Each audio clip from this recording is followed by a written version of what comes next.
We have understood many things related to work. उसके ऊपर varieties of question करना है, और ये आर्टिकल एक ईजियर आर्टिकल माना जाता है। कंसेप्ट शुरू होता है when we include energy in the chapter. ठीक है, तो what is mechanical energy? Let us start. When I write energy, I mean mechanical energy because we are going with mechanics, है ना? ये एनर्जी क्या है? How you define?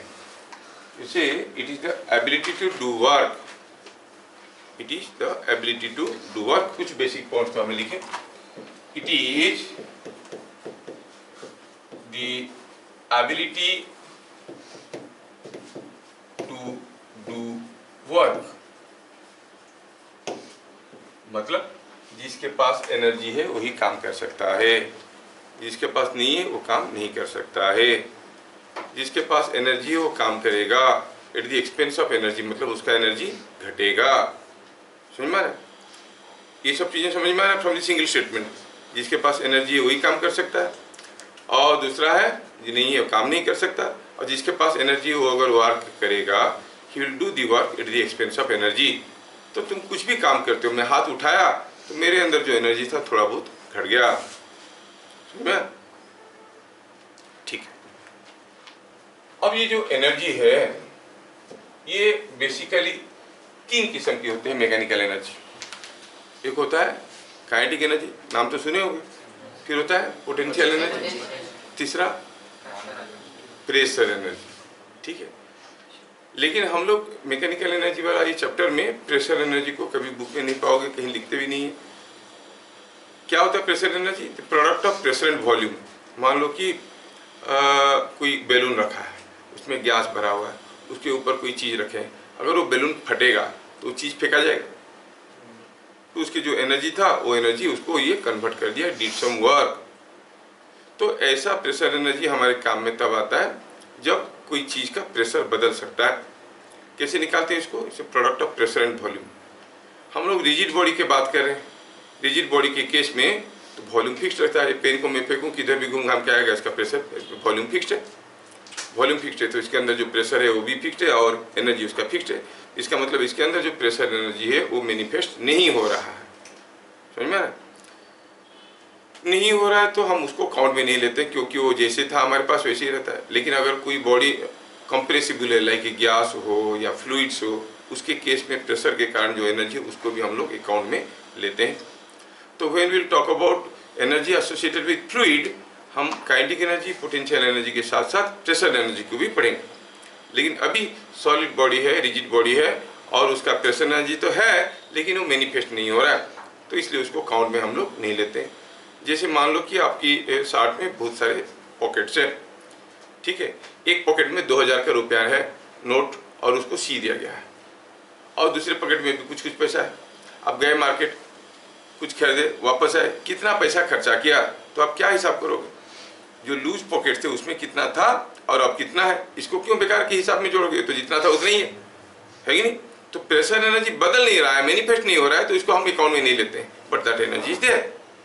समझ में? तो जहाँ पर वो मैनिफेस्ट होगा वहाँ पर वो एनर्जी को भी हम लोग काउंट में ले लेंगे। फ्लूइड्स के केस में होता है, fluids means something which can flow, may be a liquid, may be A gas. ठीक है, उसकी केस में हम इसको अकाउंट में लेंगे। अभी हम बात कर रहे हैं रिजिड बॉडी के मोशन के बारे में, तो हम प्रेशर एनर्जी को नहीं लिखेंगे। तो पहले देखेंगे क्या ये एनर्जी दो किस्म का होता है, लिखने के लिए लिखेंगे टाइप्स ऑफ मैकेनिकल एनर्जी। क्या हो गया? पोटेंशियल एनर्जी,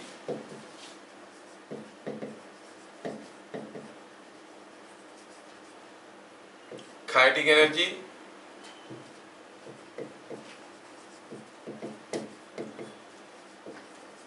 तीसरा हुआ pressure energy.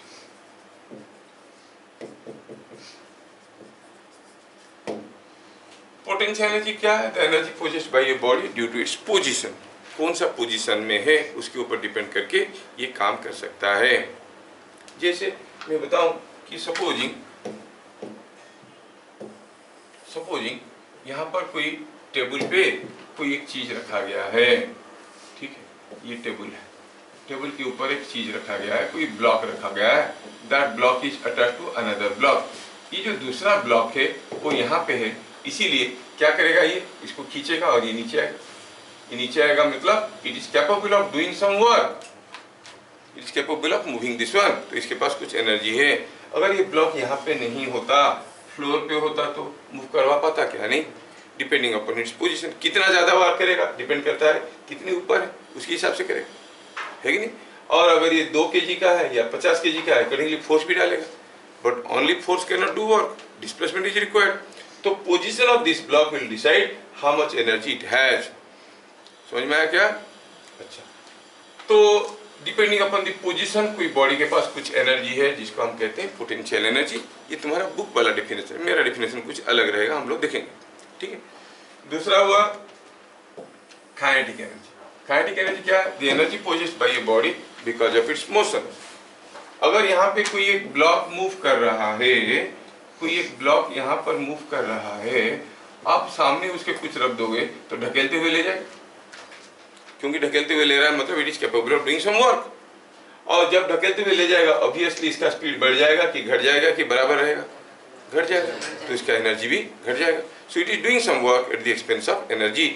This energy possessed by this body by virtue of which it is capable of doing work is called kinetic energy, which is owing to its motion। बिना motion के पास उसके पास energy नहीं होता। Pressure energy क्या है? कोई चीज के पास कुछ प्रेशर है, बर्स्ट करेगा, प्रेशर चेंज करेगा, तो obviously it will be able to do some work. समझ में? अभी बारीकी से हमें ये सब चीजों को देखना है। चलिए देखते हैं। पॉइंट नंबर 3 में हम पहले देखेंगे व्हाट इज पोटेंशियल एनर्जी। ये जो पोटेंशियल एनर्जी की बात कर रहे हैं, ये वास्ट है। आप लोग पोटेंशियल एनर्जी बोलने से तुरंत दिमाग में आता होगा वो ग्रेविटेशनल पोटेंशियल एनर्जी, MGH वगैरह। ऐसा नहीं है। There are 100 types of potential energy. उसमें से एक आप लोग पढ़ते हो, इलास्टिक पोटेंशियल एनर्जी है, ग्रेविटेशनल पोटेंशियल एनर्जी है, इलेक्ट्रोस्टैटिक पोटेंशियल एनर्जी है, स्प्रिंग पोटेंशियल, बहुत सारे किस्म की पोटेंशियल एनर्जी है। समझ में? In general what is potential energy. तो अभी क्योंकि आप लोग बात कर रहे हो अभी लोअर क्लास की, तो हम बात करेंगे यहाँ पे ग्रेविटेशनल पोटेंशियल एनर्जी का।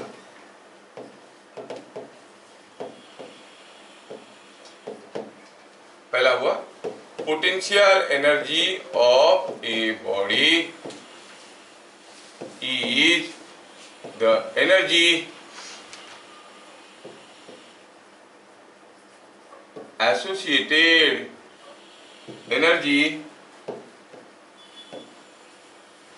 associated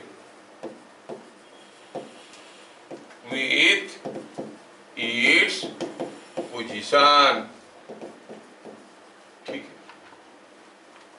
ये तुम्हारा बुक वाला डेफिनेशन है। How you define gravitational potential energy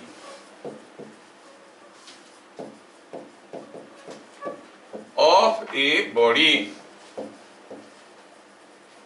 at any position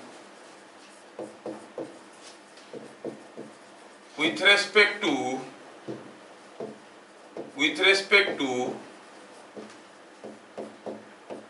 a reference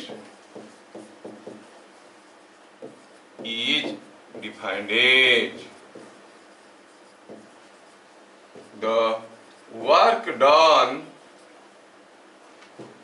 the work done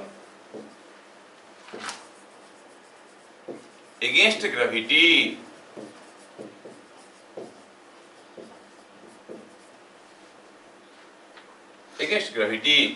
in moving the body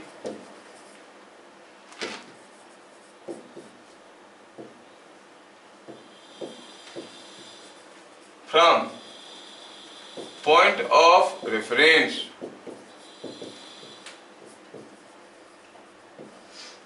to point of concern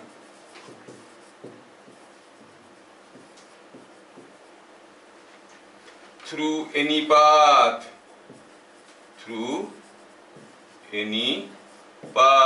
कितना लंबा डेफिनेशन है। किसी भी रास्ते में लेके जाना है। It is the Warden against gravity in moving the body from point of reference to point of concern through any path. क्या बातें समझ में आया? नहीं आया? चलिए समझते हैं। कोई बॉडी के पास ग्रेविटेशनल पोटेंशियल एनर्जी कितना है? आप लोग लिख लिए इसको? चलिए आगे। क्या बोल रहा है कि कोई एक बॉडी है, इस बॉडी का पोटेंशियल एनर्जी कितना है? तो जब आपको पूछा जाएगा potential energy at your level, आप कहोगे with respect to what reference? कोई बोलेगा चलो ये रेफरेंस लेते हैं, ये पॉइंट को रेफरेंस मान के बताओ इसका पोटेंशियल एनर्जी कितना है। कोई दूसरा बोलेगा ये पॉइंट को रेफरेंस लेके बताओ इसका पोटेंशियल एनर्जी कितना है। कोई भी पॉइंट को रेफरेंस लेके कोई पूछ सकता है। जबकि ये जो पोटेंशियल एनर्जी है with respect to this reference there is another potential energy which is called absolute potential energy. कोई रेफरेंस वगैरह नहीं है, वो तुम लोगों का कोर्स में अभी इंक्लूडेड नहीं है। Gravitational potential energy that way also it is defined absolute potential energy. अभी फिलहाल तुम्हारी बात करें। कोई अगर पूछेगा कि बताओ what is the potential energy of this body at this position with respect to this reference, तो डेफिनेशन क्या कहता है?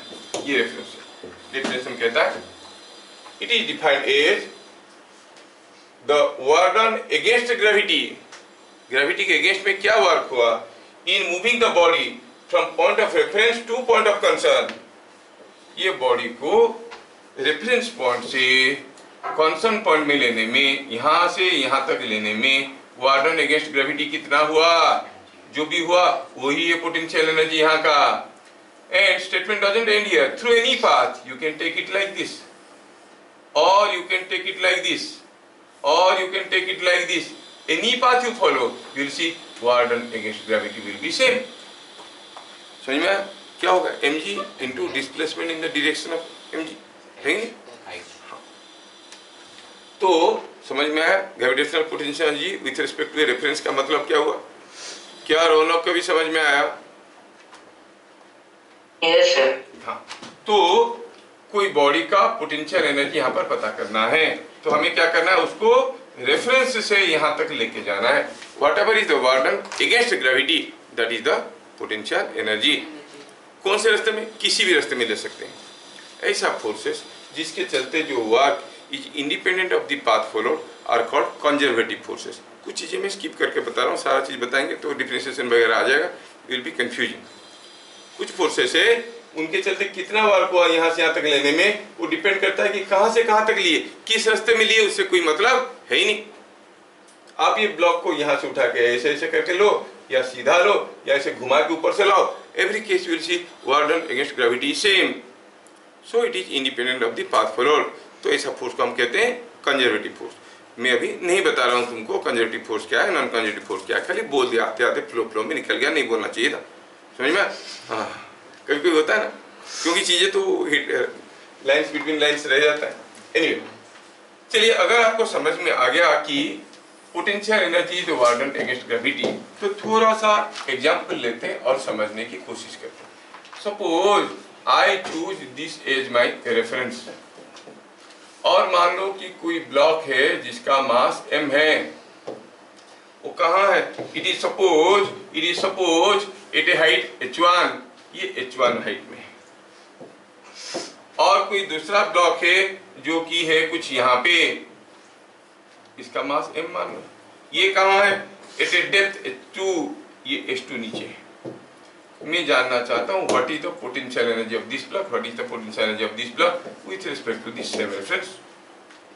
चलिए we will make use of the definition. यहाँ से यहाँ तक जाने में वर्क डन अगेंस्ट ग्रेविटी हुआ है, and potential energy is the work done against gravity. जब मैं इसको उठा के ले रहा था रास्ते में, तो mg नीचे की तरफ था, उसके अगेंस्ट में कितना गया? h1। तो at this position the potential energy with respect to this reference is mg h1 work done against gravity. जब इसको यहाँ से यहाँ तक लेके आया, यहाँ से यहाँ तक आने में work was done by gravity. कितना वर्क हुआ bye gravity? mg h2, but potential energy work done against gravity. तो यहाँ से यहाँ तक आने में वर्क डन बाय ग्रेविटी अगर mg h2 हुआ, तो पोटेंशियल एनर्जी क्या हो जाएगा? Minus mg। क्या बात समझ में आया? हाँ, स्केलर क्वांटिटी नेगेटिव नहीं होता है क्या? होता है, ठीक है।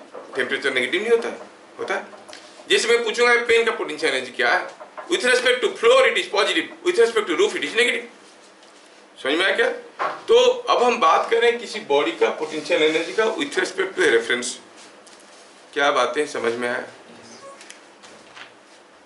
तो ये हमें समझ में आया कि eight this position potential energy mgh1, eight this position mgh2। Point number 2 में चलते हैं। ये नोट पॉइंट नंबर 2 था, 3। हाँ, नहीं होता है क्या?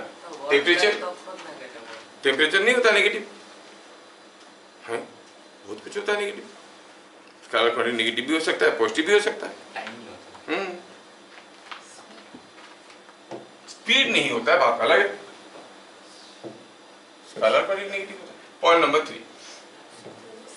अच्छा, अभी हमें पता चल गया कि पोटेंशियल एनर्जी इज, ध्यान से देखना है, यहाँ पर कुछ चीजें मिसिंग है जो तुम लोगों को तुम्हारे बुक में नहीं मिलेगा। अब जो बताने वाला, जो पोटेंशियल एनर्जी है वो क्या है? अभी हम फॉर्मूला देखें, इट इज mgh। इसमें m क्या है? मास। g क्या है? सबको मालूम है, 10 मीटर पर सेकेंड स्क्वायर। h क्या था? चलो h को बढ़िया से समझते हैं। Height of centre. अब देखो हम निकाल रहे हैं work done by against gravity. Work done against gravity जब निकालेंगे तो हम कहेंगे ग्रेविटेशनल फोर्स की अगेंस्ट में कितना दूर गया डिस्प्लेसमेंट। किसका डिस्प्लेसमेंट होता है? Point of application of force. Gravitational force कहाँ पे आता है? At the centre of gravity. तो एच क्या है? The displacement of centre of gravity above the reference. Reference से कितना ऊपर गया है? क्या बातें समझ में आ रहा है? क्योंकि जो mg फोर्स कहाँ आ रहा है? At the centre of gravity आ रहा है। समझ में आ रहा है? तो हम कहेंगे mgh में h क्या है? Vertical height of centre of gravity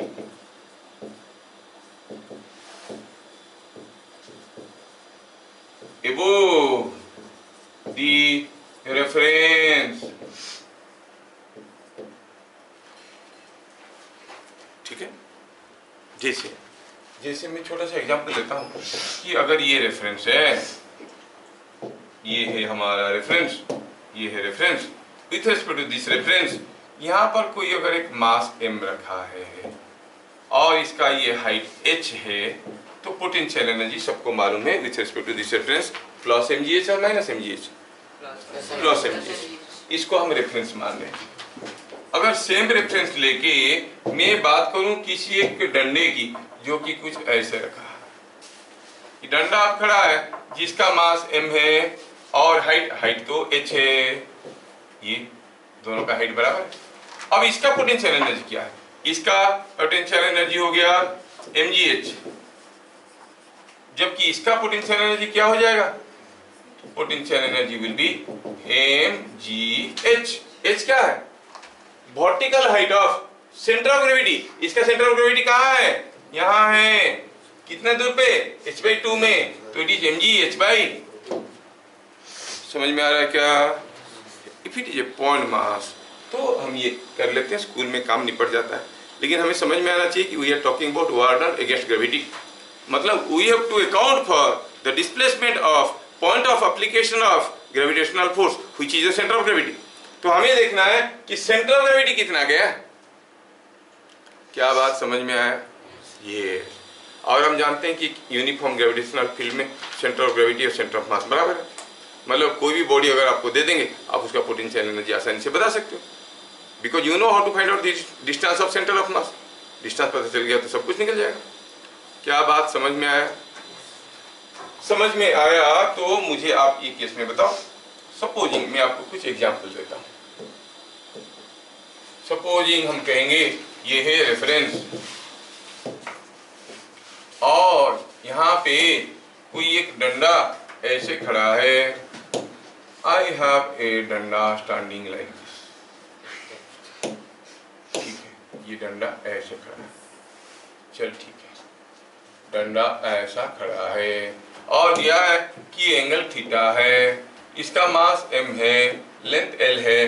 क्या है? कोई पैलमान जो बताएगा what is the potential energy with respect to this reference. Formula तो है mgh, m तो m है, सबको मालूम है, g तो g है, उसमें कोई दो राय नहीं है। h क्या हो गया? Vertical height of centre of gravity. इसका सेंटर ऑफ ग्रेविटी का vertical height from the reference कितना है आपको हो गई है।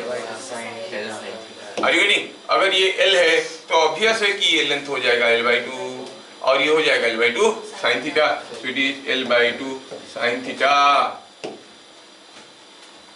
कहां से आया centre of gravity? From the concept कि potential energy is the work done against gravity. तुम्हारे बुक में वो वाला डेफिनेशन नहीं लिखा है, तो energy due to its position ऐसे करके लिखा है, ठीक है। Work done against gravity, when it is the matter of work we have to see the displacement of point of application of force.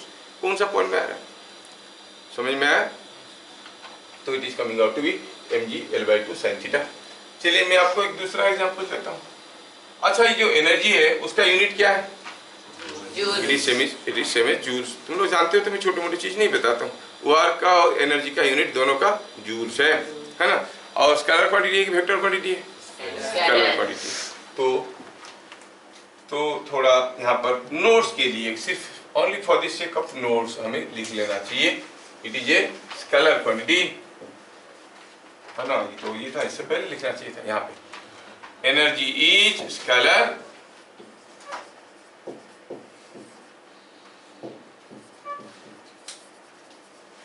Unit is joules. हम MKS unit की बात कर रहे हैं, सीजीएस में होता है ergs, and you know 1 joule is equal to how much? 10⁻⁷ ergs. ये आपको मालूम है। चलिए आगे बढ़ते फिर वापस। अब हम आपको दूसरे क्वेश्चन दे रहे हैं। मान लो कि यहाँ पे कोई एक टेबल है, ऐसा वाला टेबल, और इस टेबल पे हमने एक चेन रखा है, और मान लो कि ये जो चेन है उसका कुछ हिस्सा झूल रहा है और ये छोटा सा हिस्सा झूल रहा है। चलो मानते हैं कि ये जो लेंथ झूल रहा है उसका लेंथ है l/3, ध्यान से देखना, और ये पूरा चेन का मास m है, लेंथ l है। मैं लेता हूं इसी को रेफरेंस। आपको बताना है what is the potential energy of the chain with respect to this reference. Potential energy of the chain with respect to this reference, समझ में आया? चलिए, तो हम कहेंगे कि पोटेंशियल एनर्जी तो स्केलर क्वांटिटी है, हम हर एक पार्ट का एनर्जी निकाल के जोड़ देंगे। अच्छा चलो ये थोड़ा नेमिंग कर देते हैं, ये A है, ये B है और ये C है। Potential energy of the chain is equal to potential energy of AB plus potential energy of BC। AB का पोटेंशियल एनर्जी क्या है? इसका सेंटर ऑफ ग्रेविटी तो टेबल के ऊपर ही रखा है, हाइट इज 0, तो पोटेंशियल एनर्जी ऑफ AB होगा mgh, लेकिन इसके लिए h क्या है? 0, तो बन गया 0। BC का पोटेंशियल एनर्जी mgh, BC का मास क्या है? What is the mass of m/3, क्योंकि 1/3 है, सो it is m/3 g into h। h क्या था याद करो? Vertical height of centre of gravity. लेकिन ये जो l/3 है इसका सेंटर ऑफ ग्रेविटी तो कहीं यहाँ पे होगा बीच में, ये कितना होगा? l/6। तो क्या ये l/6 नीचे है तो कितने हाइट में है? -l/6। So you find the potential energy is coming out to be minus mgl/18 joules। अच्छा डेटा नहीं दिया तो -mgl/18। क्या बातें समझ में आ रहा है? You can find out potential energy of your body at any position now। चलिए मैं आपको और एक केस देता हूँ। क्या सबको समझ में आ रहा है? डट्टा, चिन्मय एंड रोलन? Yes sir. हाँ, तो नेक्स्ट सोचो कि ये कोई एक रेफरेंस है और यहाँ पर हम किसी एक डंडे को यहाँ पर घुसेड़ दिए हैं नीचे, और थोड़ा नीचे गया, चलो ठीक है। अब रेफरेंस को हम ले लिए यहाँ पे। चलो मानते हैं कि पूरे डंडे का मास m है, लेंथ l है और ये डिस्टेंस है l/4। With respect to this reference क्या बता सकते हो what is the potential energy of the डंडा?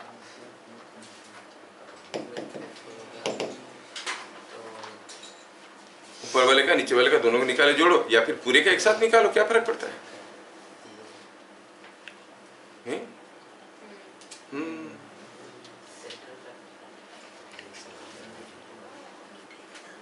सोचो, मुझे डंडे का सेंटर ऑफ ग्रेविटी अगर मालूम है तो काम निकल जाएगा। अरे डंडे का सेंटर ऑफ ग्रेविटी यहाँ से कितना डिस्टेंस पे है, यहाँ से कितना डिस्टेंस पे है, L/2 डिस्टेंस में है। अगर ये डंडे का सेंटर ऑफ ग्रेविटी है तो ये डिस्टेंस कितना है, L/2। तो ये कितना हो गया, L/4, क्योंकि नीचे L/4 है। तो फिर potential energies mg into height of centre of gravity above the reference कितना है, L/4। खत्म कहानी। पूरा डंडा का सेंटर ऑफ ग्रेविटी कहाँ है? क्या बात समझ में आया?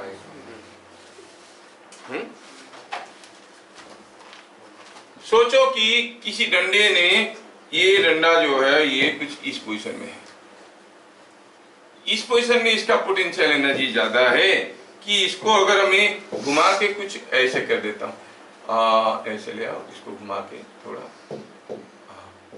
ऐसा कर देता हूँ। अब डंडे को वर्टिकल कर दिया, मैं डंडा को वर्टिकल कर दिया, दूसरे केस में हॉरिजॉन्टल था।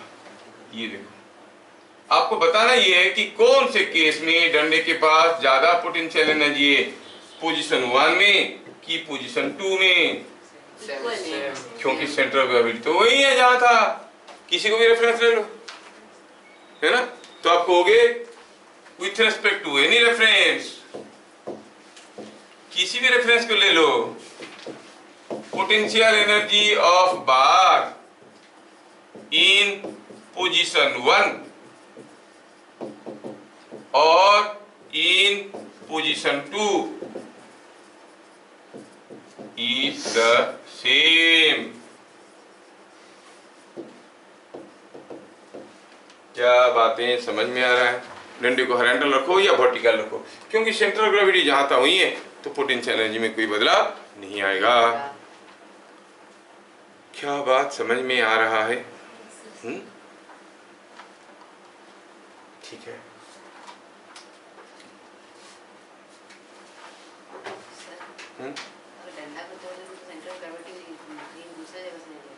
डंडा को तोड़ू फोड़ू दिमाग में तेरा क्यों आता? डंडा को तोड़ देंगे तो केस बदल जाएगा। चलिए अगला क्वेश्चन। सपोज आई से हियर इज ए रोप, डंडा को तोड़ देगा, कितना मेहनत से बनाता हूं, आया तोड़ने वाला बंदा आया। ये कोई एक रस्सी है, अब ये रस्सी का टोटल लेंथ L है एंड टोटल मास M है, यूनिफॉर्म रोप है and it is suspended from A peg. यहां से किसी एक पेग से ये झूल रहा है, हमें peg it is suspended.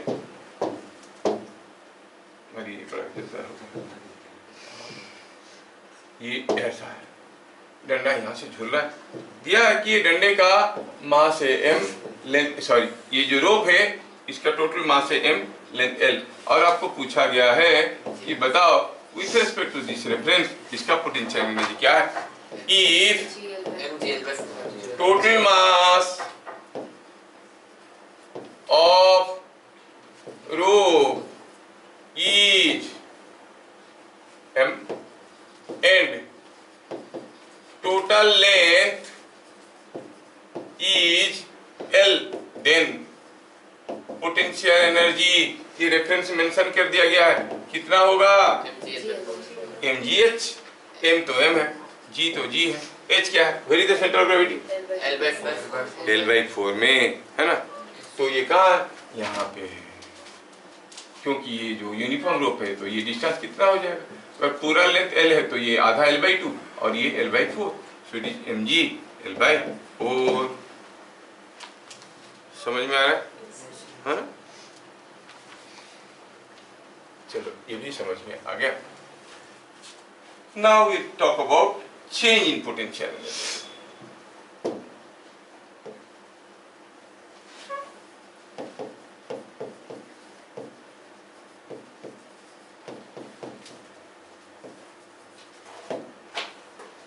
Change in potential energy change in potential energy दो किस्म का हो सकता है. It may be increase in potential energy, may be decrease in potential energy, है ना. इंक्रीज इन पोटेंशियल एनर्जी को हम लोग कहते हैं gain in potential energy, and decrease in potential energy is called loss in potential energy. तो इस article में हम देखेंगे गेन इन पोटेंशियल एनर्जी का मतलब क्या है.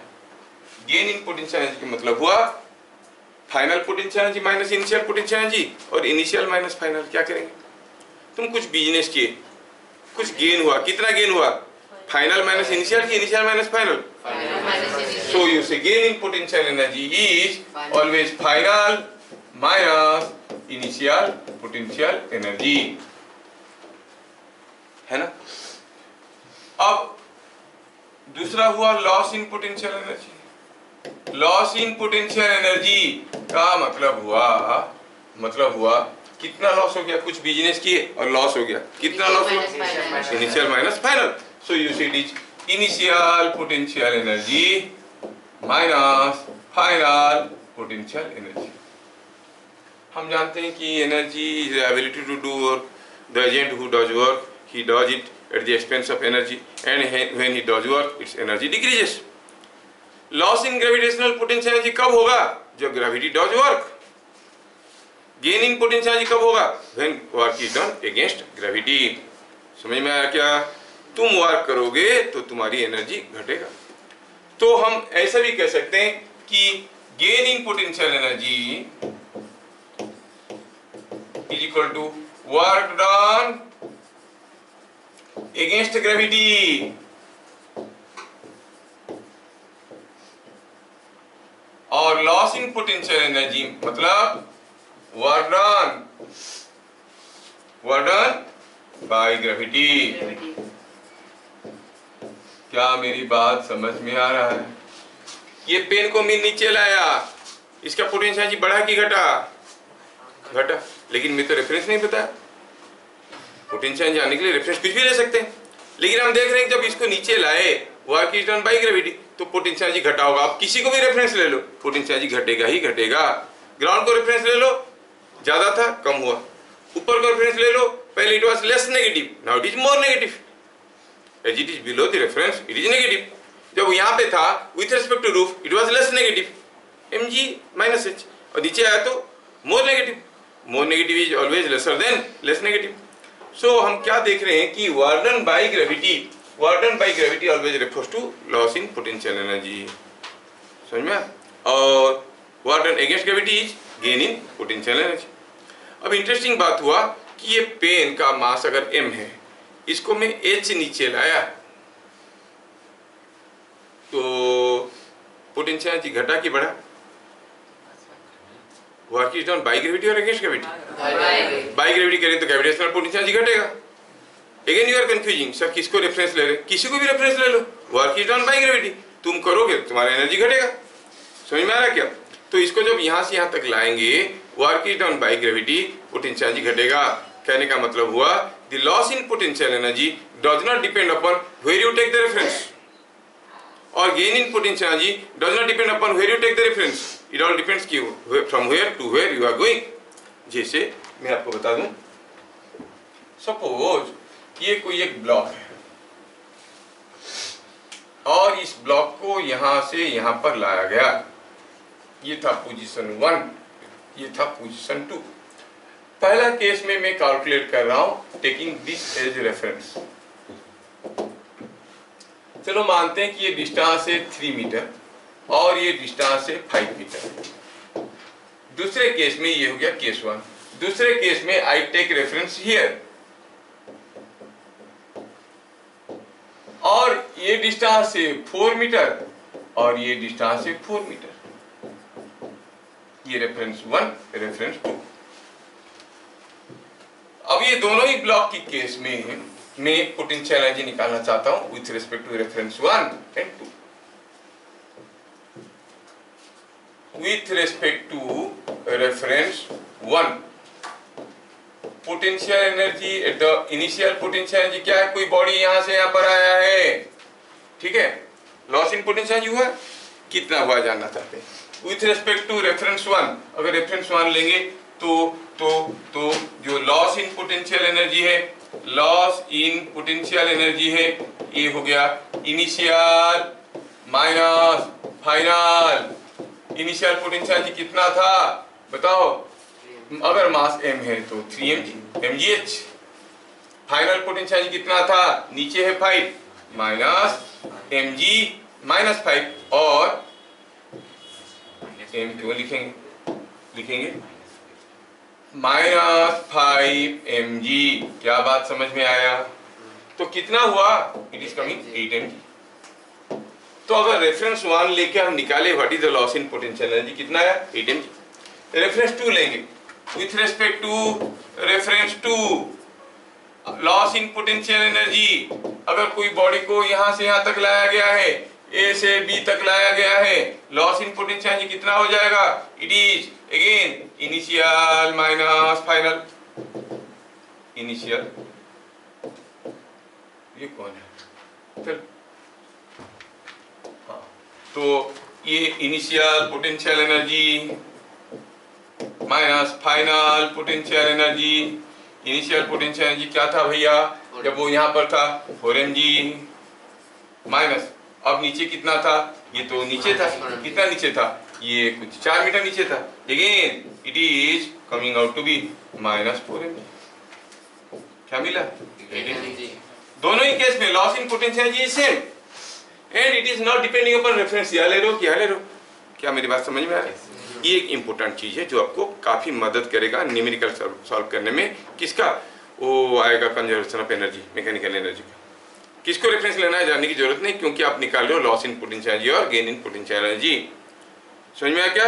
रेफरेंस इसको लो, जितना लॉस इन पोटेंशियल एनर्जी हुआ, इसको लो, उतने लॉस हुआ। चलो सोचते हैं, अगर हम इसको यहाँ से यहाँ तक लेके आएंगे, ये डिस्टेंस कितना है? 8 metre. What is the work done by gravity? mg into 8। वही तो है, इतना लफड़ा करने की क्या जरूरत है? Work done by gravity is mg into 8। हम तो बताए थे loss in potential energy is work done by gravity, gain in potential energy is work done against. क्या बात पकड़ में आ रहा है? तो यहाँ पर हमें ये चीज समझ में आया कि change in potential energy is independent of reference. Reference किसको लो कोई फर्क नहीं पड़ता है। अगर नीचे आया तो लॉस इन पोटेंशियल एनर्जी, ऊपर गया तो गेनिंग पोटेंशियल एनर्जी। क्या बात समझ में आया? हाँ, ये बड़ा इंपॉर्टेंट चीज है। सेम एग्जांपल को चलो दूसरे तरीके से करते हैं। सपोज हमारे पास कोई एक टेबल है और चलो मानते हैं कि इस टेबल पे हमने एक स्प्रिंग रखा है, कोई एक चेन रखा है। This is what is a chain. चलो मानते हैं ये चेन का कुछ हिस्सा झूल रहा है। मान लेते हैं कि ये L/4 हिस्सा झूल रहा है। पूरा चेन का मास m है, लेंथ L है। अब ये चेन फिसलने लगा क्योंकि कुछ झूल रहा था। मान लो कि देयर वाज नो फ्रिक्शन, तो फिसलने लगा। फिसलते फिसलते चेन जब इस पोजीशन में आएगा तो इसका पोटेंशियल एनर्जी गेन हो गया होगा कि लॉस हो गया होगा? लॉस हो गया होगा, क्योंकि work is done by gravity, है ना। और आपको निकालना ये है कि ये पोजीशन 1 से पोजीशन 2 में जाने में लॉस इन पोटेंशियल एनर्जी कितना हुआ? सिंपल है, इनिशियल माइनस फाइनल, है कि नहीं?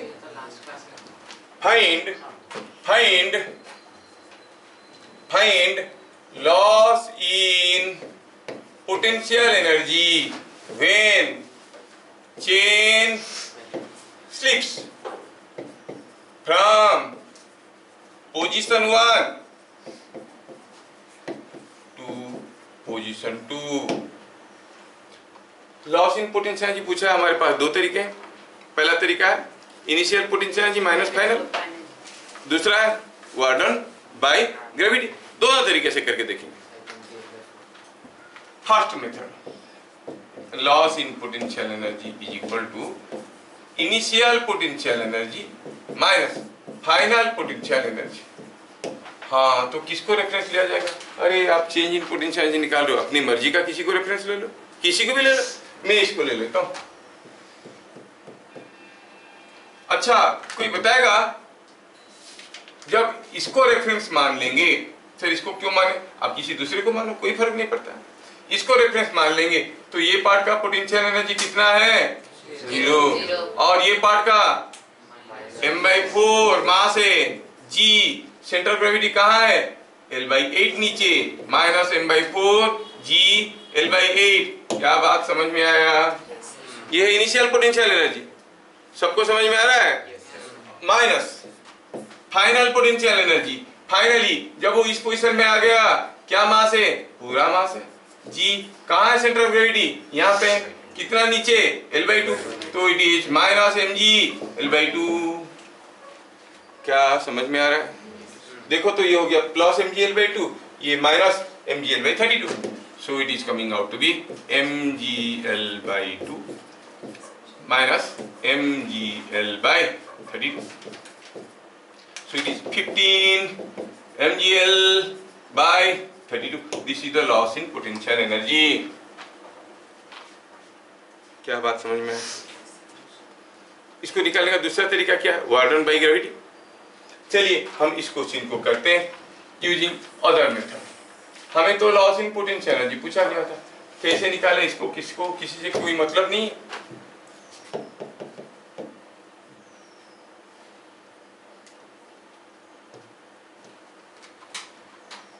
हम कहेंगे loss in potential energy, second method की बात कर रहे हैं, loss in potential energy is equal to work done by gravity, है कि नहीं? और हम देख रहे हैं कि जितना ज्यादा झूलेगा उतना ज्यादा ग्रेविटेशनल फोर्स इसके ऊपर आएगा, मतलब the force is linearly varying with the displacement. जब फोर्स लिनियरली वेरी करता है डिस्प्लेसमेंट के साथ, हम कैसे निकालते हैं, मीन फोर्स इनटू डिस्प्लेसमेंट। शुरू में क्या फोर्स था, बाद में क्या फोर्स था, है कि नहीं? तो हम कहेंगे work done by gravity is equal to mean force और mean gravitational force into displacement. Mean force मतलब शुरू में क्या फोर्स था, बाद में क्या फोर्स था। शुरू में क्या फोर्स था, mg/4, जब ये पूरा झूल चुका है फोर्स क्या है, mg। मीन फोर्स क्या हुआ, by2, डिस्प्लेसमेंट कितना हुआ, यहाँ से यहाँ तक, मतलब CL/4। क्या बात समझ में आया? क्या ये मेथड सबको समझ में आया? प्रीवियस क्लास में बताया था, when the force linearly varies with the displacement, we go for the mean force and the displacement, बताया था ना? तो it is coming out to be like this। Simplify करें तो कितना आ रहा है, देखो तो ये हो गया 4mg/8 और ये 32, ये 15 mgl/32। देखो, either you calculate the work done by gravity or you calculate the loss in potential energy, that is final initial potential energy minus final potential energy, you are getting the same expression। क्या बात हजम हो रहा है? हैं? This method of calculation of work done by gravity is not available in your book, in none of these books। ठीक है, सोचोगे तो आप भी डिस्कवर करोगे कि हाँ ऐसे होता है। क्या बात समझ में आया? सबको समझ में आया? तो potential energy is energy possessed due to its position. Potential energy of a body, gravitational potential energy of a body at any position with respect to a reference is the work done against gravity in moving the body from point of reference to point of concern through any path. Potential energy can be positive, can be negative. And the expression of potential energy is called mgh. What is h? Vertical height of center of gravity above the reference। बात समझ में? और loss in potential energy is equal to work done by gravity, gain in potential energy is work done against gravity, है ना? And this change in potential energy is independent of any reference frame। इतनी ही तो चीज अभी तक बताया। क्या बात सबको समझ में आ गया? चलिए बढ़िया है, समझ में आ गया तो अच्छी बात है। आपके लिए क्वेश्चन है, here is an inclined plane और यहाँ पर कोई एक चेन रखा है,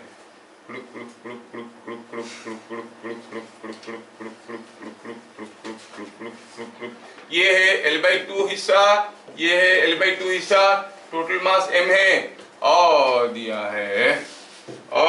है कि ये जो चेन आप देख रहे हो किसी इंक्लाइन प्लेन पे रखा है और ये एंगल 30 डिग्री है। पूछा है कि बताओ with respect to this reference what is the potential energy, find potential energy of chain. क्या आप कर सकते हो? इसको रेफरेंस ले लियो। With respect to this reference, find the potential energy of the chain.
सोचिए हो रहा है, हो गया, सिंपल। कितना आया चलो देखते हैं, नेमिंग करते हैं इसको। ये ए है, ये बी है, ये सी है और ये डिस्टेंस तुमको मालूम है, ये चलो ये डिस्टेंस को कहते हैं h1, ठीक है। अच्छा ये h1 है कितना, ये l/2 है, h1 is l/2 sin 30, that is l/4। अच्छा इसका सेंटर ऑफ ग्रेविटी कहाँ है, यहाँ है। इसका सेंटर ऑफ ग्रेविटी का डिस्टेंस कितना है, हाइट कितना है, ऑब्वियसली ये पूरे का आधा है तो ये h1/2 होगा। और समझदार लोगों को मालूम है कि अगर हम h2 निकालेंगे भी तो ये h2 कितना होगा, this h2 will be h1/2, है कि नहीं।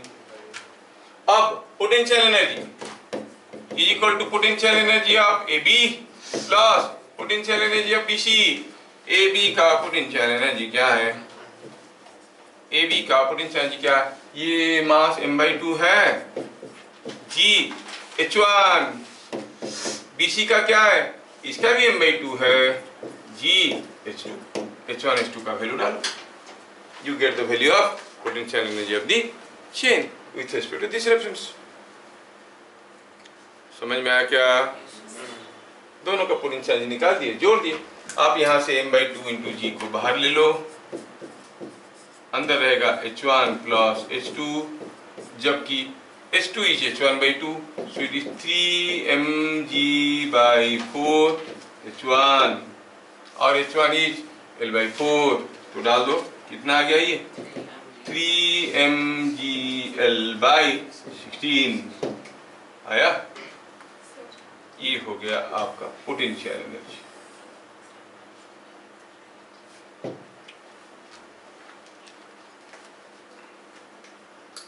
समझ में।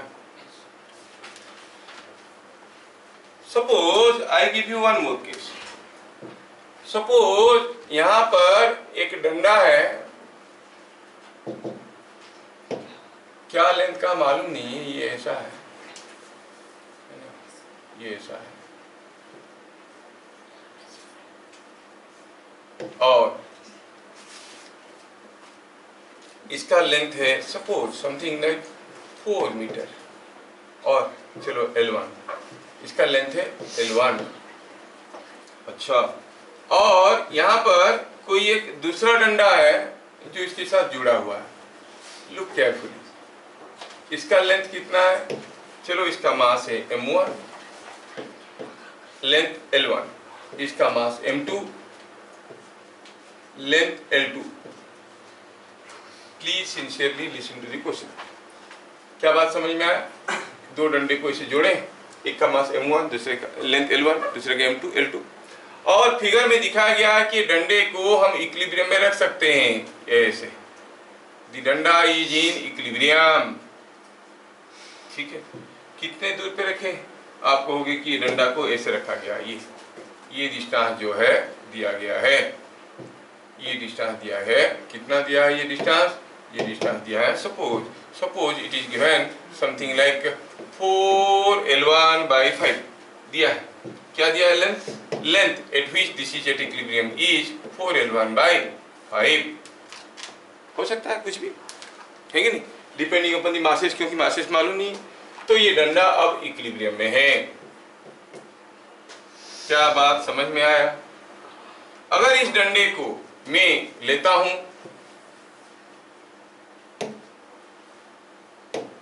अगर ये डंडे को मैं लाता हूं और किसी जमीन पे रखता हूं, कैसे? ऐसे।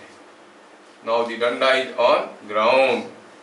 सपोज दिया हुआ, ध्यान से देखना, मैं जानबूझ के कंफ्यूजिंग कर रहा हूं ताकि दोनों का दिमाग खुले।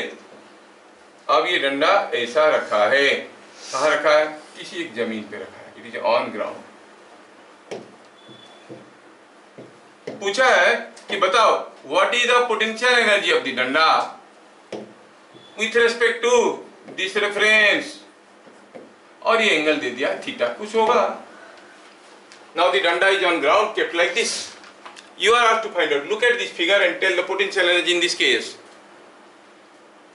क्या बात समझ में आया? फॉर्मूला तो mgh है, उसमें m क्या है? Total mass. टोटल मास कितना है इसका? m1 plus m2। h क्या है? Height of centre of gravity. क्या इसका पोजीशन बदलने से सेंटर ऑफ ग्रेविटी बदल जाएगा? वो तो वही है, सेंटर ऑफ ग्रेविटी तो अब भी वही है। और ये डिस्टेंस कितना है? 4L1/5 है कि नहीं? तो इसका पोटेंशियल एनर्जी को क्या कहोगे आप? mgh। m मतलब टोटल मास। अच्छा, तो m1 प्लस m2। g और h। h क्या? h is the vertical height. ये क्या आ गया? h is the vertical height here. ये h, और h निकालना आपको आता है, where h is 4L/5 sin theta. क्या बात समझ में आ रहा है? क्योंकि ये इक्विलिब्रियम में है, डंडा और composite bar is in equilibrium. ये इक्विलिब्रियम में है। यहां पर सिस्टम इन इक्विलिब्रियम दिया है। अब इसका पोटेंशियल एनर्जी बताना है। क्या मैं जो बताना चाहता हूं आपको समझ में आया? You have to consider the total mass and height of centre of gravity. समझ में आया? वो पूछेंगे इस डंडे को सीधा रखा है, कितना अंदर तक घुसेड़ देंगे जमीन में कि इसका potential energy with respect to ground 0 हो जाएगा? 4L/5 घुसेड़ देंगे तो सेंटर ऑफ ग्रेविटी कहाँ आ जाएगा? ग्राउंड पे आ जाएगा, पोटेंशियल एनर्जी 0। क्या बात समझ में आ रहा है? हाँ, ऐसे करके घुमा फिरा के पूछ सकते हैं वो लोग। तो I hope I have helped you to understand what is potential energy और that too gravitational potential energy, how to find loss in potential energy and gain in potential energy. अब नेक्स्ट आता है ग्रेविटेशनल पोटेंशियल एनर्जी के बाद spring potential energy. किसी spring के साथ कोई चीज बंधा हुआ है, उसको खींच के दूर में छोड़ेंगे तो वापस ले आता है कि नहीं आता है? ले आता, मतलब उसके पास कुछ एनर्जी है काम करने का। That energy stored in the spring by which it is able to pull a block or push a block is called spring potential energy। समझ में आया? तो चलो उसको देखते हैं। ग्रेविटेशनल पोटेंशियल समझ में आया सबको बढ़िया से? यूज करेंगे आगे चल के loss in potential energy, gain in candidate, जैसे कि बहुत सारे लफड़े करने वाले हैं हम लोग। तो पोटेंशियल एनर्जी बढ़िया से समझ में आया? ठीक, तो चलिए देखते हैं spring potential energy.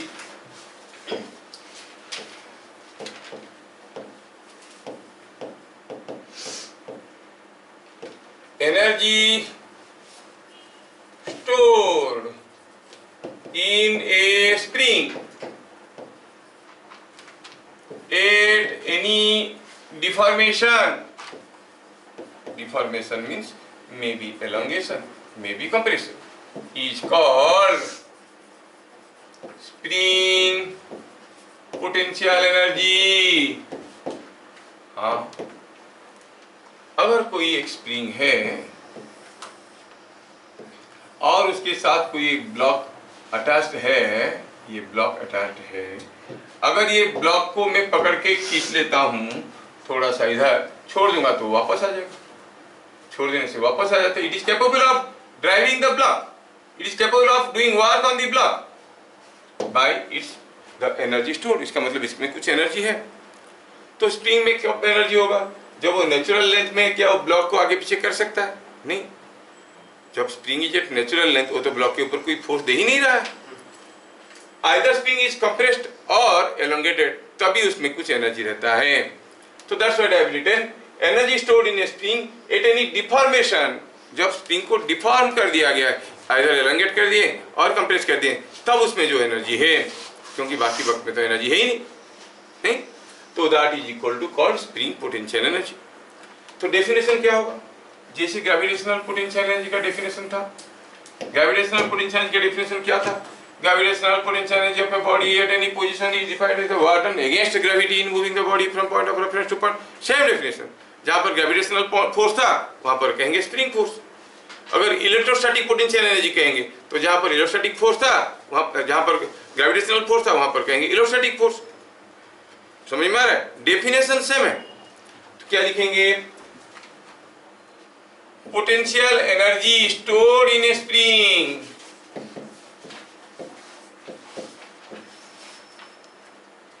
at any deformation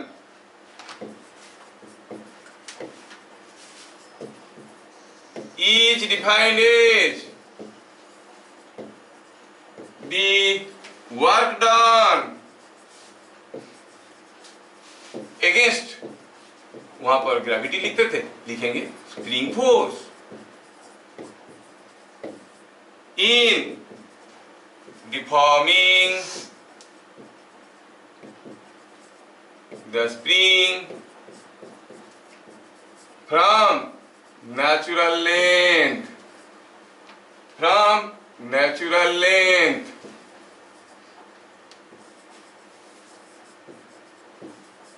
of spring.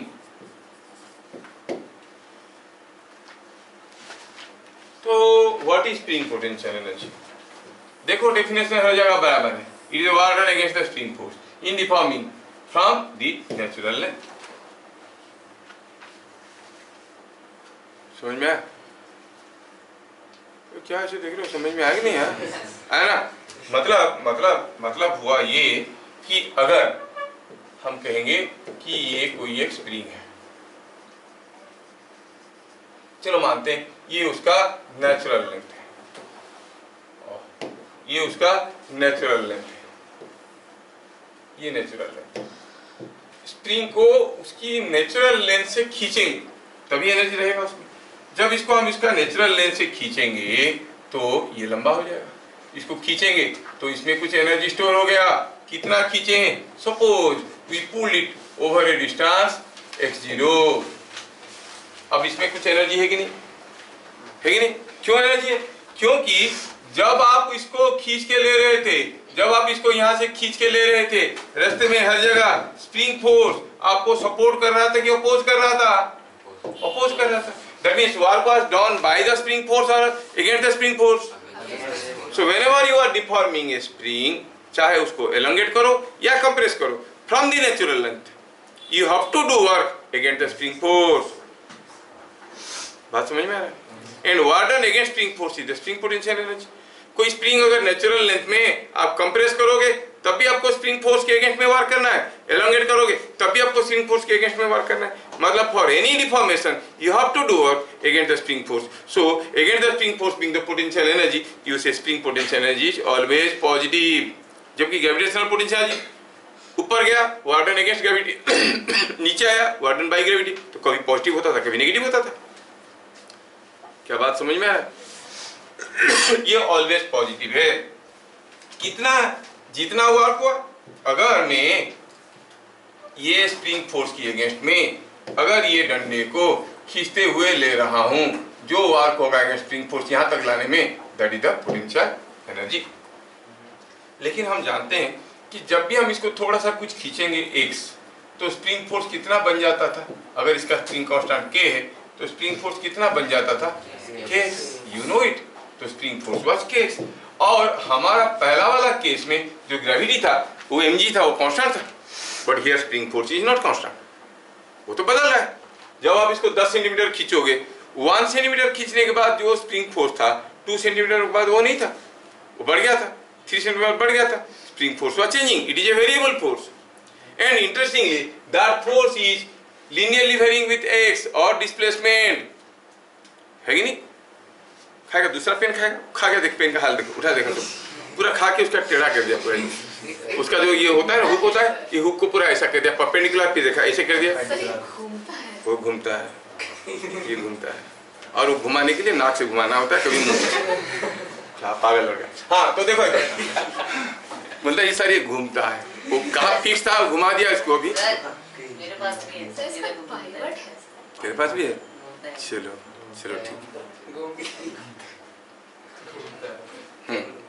हो गया डिस्कवरी ऑफ द पेन। तो इधर हुआ क्या, ये जो स्प्रिंग फोर्स है, हमें क्या निकालना है, ये स्प्रिंग को यहाँ से खींच के यहाँ तक लाने में कितना वर्क हुआ अगेंस्ट द स्प्रिंग फोर्स।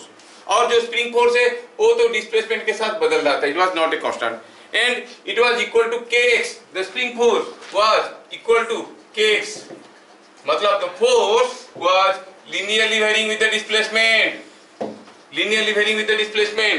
जब भी फोर्स linearly vary करता है हम वर्क कैसे निकालते हैं, मीन फोर्स इनटू डिस्प्लेसमेंट। तो for in elongation or compression of x0 work done against spring force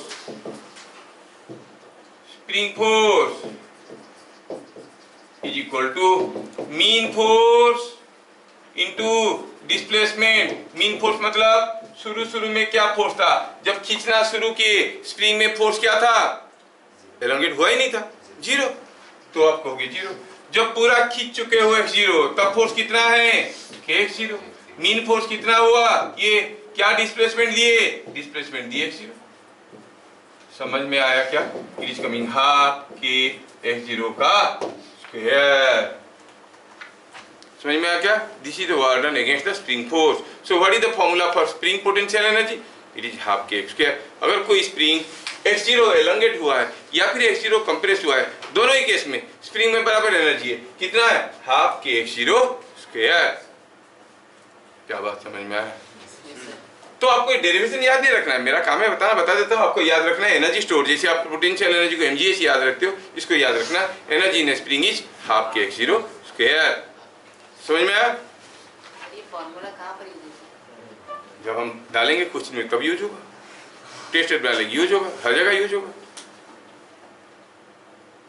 और कुछ पूछना है, ये पेन देखो, हाँ समझ लेना क्या करेंगे, कहाँ यूज होता है। पढ़ा रहे फिजिक्स तो हर जगह यूज होगा, ठीक है। तो बोला कहाँ यूज होता है, फिजिक्स कहाँ यूज होता है, सारी जगह, हाँ सब हर जगह ना। और ये फिजिक्स है कि नहीं, तो कहाँ यूज होगा, सभी जगह। हर जगह, जानते खत्म। हाँ तो ऐसा, तो क्या देखें हम लोग, हम देखें जो कंक्लूजन मिला उसको लिखेंगे, कंक्लूजन को लिखेंगे स्प्रिंग पोटेंशियल एनर्जी के बारे में। कंक्लूजन ये क्या हो गया, ये चिन्मय डट्टा है, क्या है, एट एनी एलोंगेशन और compression x0, spring potential energy is equal to half k x0 का स्क्वायर। आप जानते हो कि spring force is equal to kx, है कि नहीं। जब x0 एलोंगेट हुआ है स्प्रिंग फोर्स कितना है, kx0। तो आप क्या कह सकते हो, आप कह सकते हो कि x0 के जगह आप लिख सकते हो, x0 के जगह लिख सकते हो स्प्रिंग फोर्स बाई k। ध्यान रहे, जो फोर्स लगा के मैं खींच रहा हूं उस फोर्स को मैं बात नहीं कर रहा हूं। पेन को जब मैं यहां से यहां तक ऊपर उठाया, मान लो ये 1 न्यूटन का वेट है, मैं 50 न्यूटन देके उठाया या 100 न्यूटन देके उठाया, उससे कोई मतलब नहीं है। मेरे से कितना वर्क हुआ, that is not the potential energy, it is work done against gravity. जब मैं स्प्रिंग को खींच के लंबा कर रहा था, कितना फोर्स लगा के खींचा, उससे पोटेंशियल एनर्जी का कोई मतलब नहीं है। मैं 10 न्यूटन लगा के भी खींच सकता हूं, 100 न्यूटन लगा के भी खींच सकता हूं। स्प्रिंग फोर्स के अगेंस्ट में जो वर्क हुआ, समझ में आया? तो आप कहोगे यहाँ पर स्प्रिंग फोर्स कितना है, x0 क्या है, ये अगर वैल्यू डालेंगे तो देखो तो ये आ जाएगा, x0 की जगह ये डालो, ये आएगा आपको स्प्रिंग फोर्स का स्क्वायर बाई, ओके, आपके पास दो फॉर्मूले आए। दूसरा हुआ इट इज ऑलवेज पॉजिटिव, ये कभी नेगेटिव नहीं होता है। समझ में आया? Are you getting? तो ये हरदम पॉजिटिव है, फॉर्मूला है, हाफ के x0 स्क्वायर कहो या fs का स्क्वायर बाई 2k कहो, कुछ भी कहो, अपनी मर्जी। स्प्रिंग पोटेंशियल एनर्जी आया समझ में? जैसे मैं आपको एक छोटा सा क्वेश्चन अगर पूछूंगा कि सपोज ये छोटा सा क्वेश्चन है, सपोज हम कहेंगे कि यहाँ पर कोई एक स्प्रिंग है और ये स्प्रिंग का कांस्टेंट कुछ दिया है, से इट इज 10 और 100 न्यूटन पर मीटर, और यहाँ पर दिया है 2 kg का एक ब्लॉक इसमें से झूल रहा है। क्या ये स्प्रिंग एलोंगेटेड है? हाँ है ना? कितना एनर्जी है? फाइंड एनर्जी स्टोर्ड इन स्प्रिंग। तो आप कहोगे सॉल्यूशन में आप के दिया है, x निकालो, हाफ के x स्क्वायर करो, या फिर eight this position what is the spring force, ये इक्विलिब्रियम में है। क्यों? क्योंकि 2g खींच रहा है, उसके बावजूद नहीं आ रहा है, मतलब spring force must be equal to 2g, है कि नहीं? तो इट इज 20 न्यूटन। तो एनर्जी का फॉर्मूला हो गया Fs का स्क्वायर बाई 2k, 20 का square by 2 into 100, 400 by 200 is 2 joules. Energy in the spring is 2 joules only. क्या बात समझ में आ रहा है? Gravitational potential energy, spring potential energy समझ में आया? दूसरा इंपॉर्टेंट पॉइंट हुआ when springs are in series। अगर दो स्प्रिंग सीरीज में हैं, ये है एक स्प्रिंग, ये है दूसरा स्प्रिंग, है ना, ये दोनों सीरीज में, ये K1 ये K2 है स्प्रिंग कांस्टेंट, इसको पकड़ के आप खींच रहे हो, खींचोगे तो लंबा हो जाएगा। तो question is what is the ratio of energy stored in them. जब दोनों स्प्रिंग सीरीज में है, दोनों में क्या बराबर होता है? स्प्रिंग कांस्टेंट, फोर्स और एलोंगेशन। दिया है कि K1 K2 अंधा है कि गधा है? फोर्स, क्योंकि इसको F में खींच रहे हैं, उसके बावजूद आगे नहीं जा रहा है, मतलब ये भी F में खींच रहा है, ये अगर इसको F में खींच रहा है तो ये भी इसको F में खींच रहा है? घुमा दे कैमरा तेरे तरफ, वायरल कर, यही है लड़का, देखिए।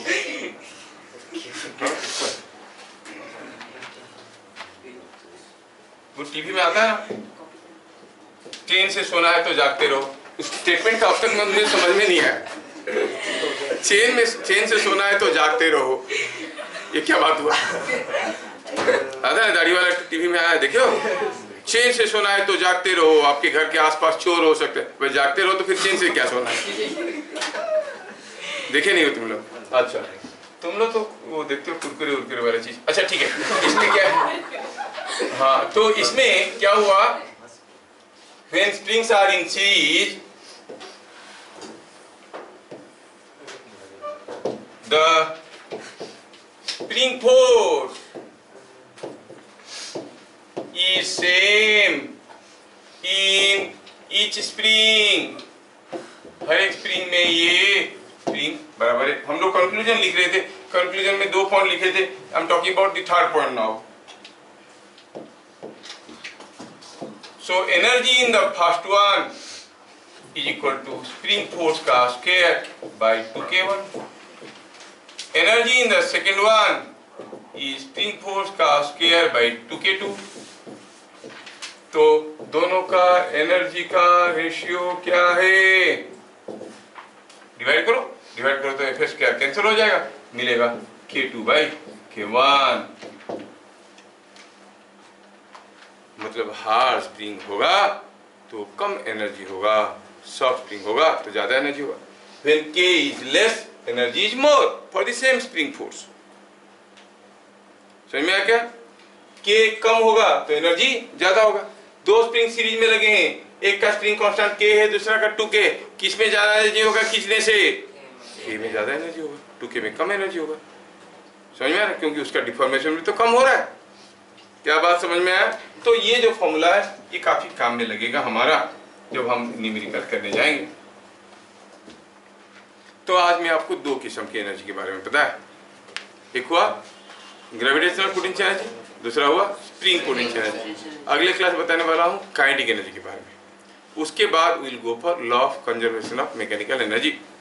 ठीक है, फिर मिलेंगे अगले क्लास। तब तक ले जय हिंद।